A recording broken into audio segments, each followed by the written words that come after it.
اگر مجلس میں کوئی آ رہا ہے پیسہ کمانے کے لیے یا اپنی دکان کھولنے کے لیے تو میں اس سے کہوں گا کہ جس دن مجھے معلوم ہو گیا کہ وہ پیسہ کما رہا ہے، مجلس کی جانب سے میں حکومت سے مطالبہ کرتا ہوں کہ شیوراتری کے دن بھی حیدرآباد سے کشن گنج 1400 کلومیٹر دور ہے.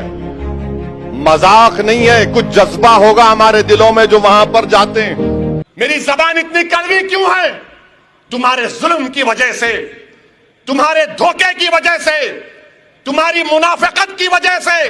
جو حیدرآباد سے کشن گنج 1400 کلومیٹر دور ہے. مذاق نہیں ہے، کچھ جذبہ ہوگا ہمارے دلوں میں جو وہاں پر جاتے ہیں. مذاق نہیں ہے. کشن گنج کو جانا خود ایک بہت بڑا امتحان ہے، آسان سفر نہیں ہے، مگر ایک خواہش ہے، ایک جذبہ ہے. اور وہ جذبہ کیا ہے کہ نہیں، وہاں پر سیمانچل کی ناانصافی کا خاتمہ ہونا ہے. اور اس وقت ہوگا جب سیمانچل میں مجلس کے نمائندے کامیاب ہوں گے تو تبھی سیمانچل کا انصاف ہوگا. یہ تڑپ ہے، یہ جستجو ہے، یہ منزل ہے، یہ پیغام ہے، یہ سوچ. اگر مجلس میں کوئی آ رہا ہے پیسہ کمانے کے لیے یا اپنی دکان کھولنے کے لیے تو میں اس سے کہوں گا کہ جس دن مجھے معلوم ہو گیا کہ وہ پیسہ کما رہا ہے، اللہ اس کے رسول کی قسم دھکے مار کر اپنے جوتے اور چپلوں سے مار کے اس کی جماعت سے نکالوں. یہ بے معنی کی جماعت نہیں ہے. مجلس کی جانب سے میں حکومت سے مطالبہ کرتا ہوں کہ شیوراتری کے دن بھی دوسرے دن بھی چھٹی کا اعلان کریے، کیونکہ شیوراتری کے لیے ہمارے ہندو بھائی جو کھانا نہیں کھاتے، روزے کی طرح رہتے ہیں اور پھر رات بھر جاگتے ہیں. They fast and they are awake for the whole of the night, اور مارننگ میں next day they have to go for the duties. نہیں صاحب، آپ جس طریقے سے عید کو 2 دن چھٹی دیے ہیں، جس طریقے سے کرسمس کو دیے ہیں، شیوراتری کو بھی دیجیے. اچھا پیغام جائے گا حکومت کی طرف سے. اکبر الدین کے ذہن میں کتنا زہر بھرا ہے، ان کی تقریروں سے اندازہ لگایا جا سکتا ہے.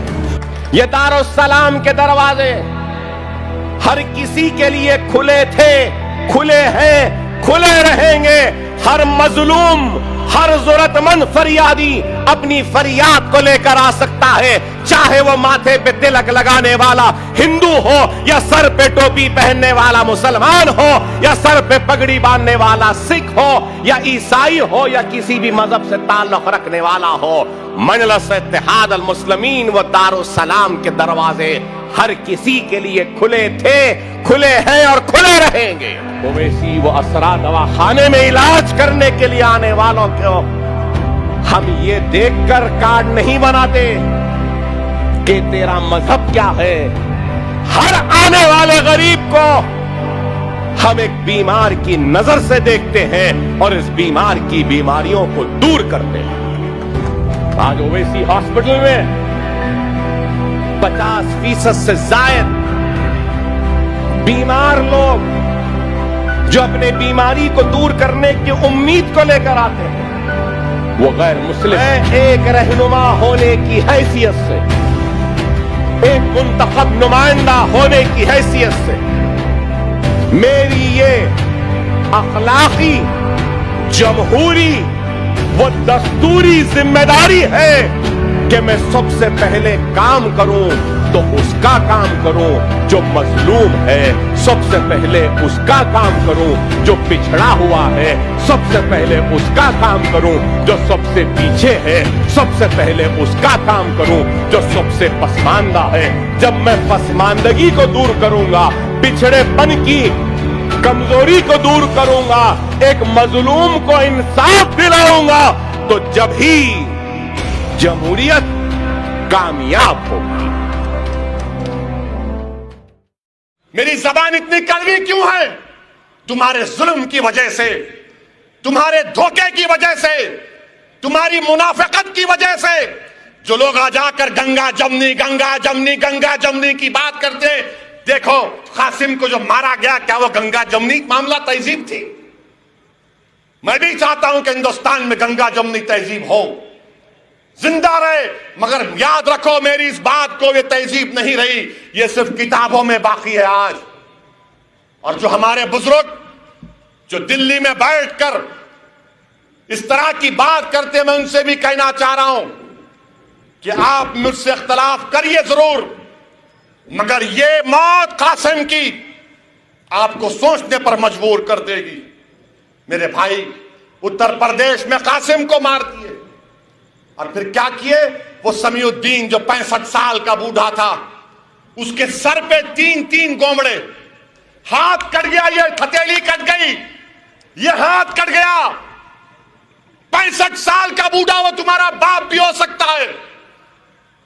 تم آج بھیڑ میں بیٹھ کر اپنے آنکھوں میں آنسو لانے کے لیے میں تم سے نہیں کہہ رہا ہوں، میں تمہارے ضمیر کو جھنجھوڑ رہا ہوں کہ اٹھو، بیدار ہو۔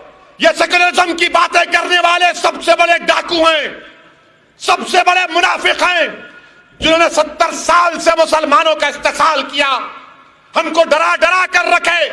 آج مجلس تمہارے درمیان میں آ کر کہہ رہی ہے کہ سیکولرزم کو اگر زندہ رکھنا ہے تو اپنے حق کے لیے لڑو، ایک سیاسی طاقت بنو، اپنے امیدواروں کو کامیاب کرو۔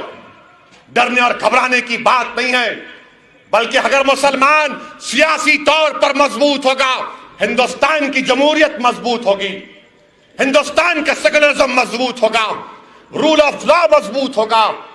اس 65 سال کا بوڑھا پکار کر کہہ رہا ہے، نہیں معلوم، ہم نہیں کہا کہ مار، تیری ماں کی، تیری بہن کی، اس طرح کی گالی۔ اور کتنے لوگوں کو گرفتار کیے، کتنے لوگوں کو گرفتار کیے؟ صرف 2۔ کس کی رپورٹ پر؟ سمیع الدین کے بھائی کی رپورٹ پر۔ مرنے والا قاسم ہے، اور قاسم جو کپڑے پہنا ہوا تھا، آپ دیکھیے کتنی ظالم اس وہاں کی پولیس ہے آپور کی، ان ظالموں کو بچانے کے لیے کیا کیا؟ جو کپڑے قاسم پہنا ہوا تھا نکال کر اس کی خبر میں اس کے ساتھ دفنا دیا۔